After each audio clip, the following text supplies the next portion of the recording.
Okay, so pretty early on in the nationwide race at Auto Club Speedway, Greg Biffle sent Joey Logano into the wall, pretty much on purpose. Come on, let's be honest. Everybody acknowledges that except for Greg Biffle. Of course, Logano went on to win anyway, but when all was said and done and the checkered flag had flown, Tom Logano, Joey's father, confronted Biffle in the pits about the incident, and NASCAR yanked his hard card. Said, "You're done, dude. You want to come to the races, you got to stand in line like everybody else." Now, NASCAR, far be it from me to tell you how to do your job. I know this is your sandbox. You're interfering with a father and his son. You can't be doing that. You're interfering with Tom's responsibility, his duty, his obligation as a father. A parent's job, especially a father's job. Every father is morally obligated to go out of their way to embarrass his child. Go out of their way to do it at every opportunity. Ask the daughters out there. They know this. And Tom Logano is like the king of this. Tom Logano, for instance, is well known, quite often, as a matter of fact, for answering the door of Joey's hauler in his underwear when the other drivers come over to play. When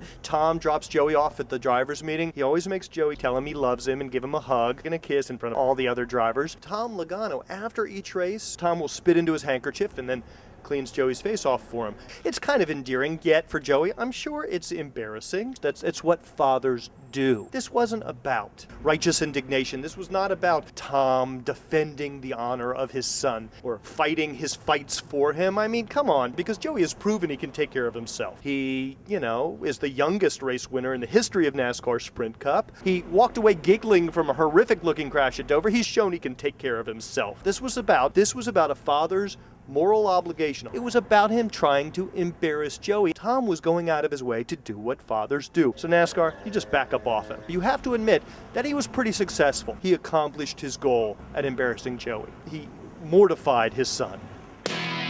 Rowdy.com, built by race fans, for race fans.